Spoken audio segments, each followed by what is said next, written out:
Le Osaka Kaiju, créé pour le pavillon français, pour la fondation Tara, c'est une sorte de créature hybride, mi-chemin entre un mammifère marin et un bateau, faisant écho à Tara.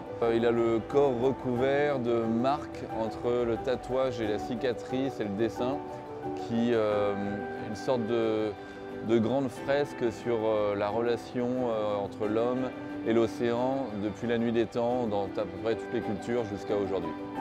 Je pense que c'est à travers Tara et avec l'expo d'Osaka, on peut reconnecter les Japonais à l'océan. Notre message autour de l'océan, c'est de regarder l'océan autrement qu'une vaste étendue d'eau, mais plutôt comme un océan vivant qui donne la vie à toute la planète. Les micro-organismes qui vivent à l'intérieur de l'océan sont invisibles et pourtant visibles pour nous tous, puisqu'ils nous permettent de respirer, c'est la base de la chaîne alimentaire. Donc il était important aussi d'exprimer ça pour reconnaître vraiment l'océan comme quelque chose qu'il faut défendre et protéger aujourd'hui, autant que le vivant que l'on peut voir. Ici, dans ce pavillon français, il y a 700 000 personnes qui vont voir cette exposition en un mois. 700 000 personnes. Ils vont voir ce kaiju et c'est fantastique, on n'a jamais fait ça de notre vie. Pour les Japonais, vivre avec l'océan, c'est quelque chose de très naturel.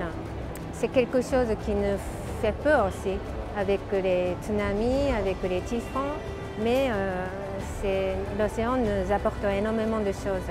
Mais en ce moment, depuis quelque temps, on dit que les Japonais sont de plus en plus loin de l'océan, de la mer.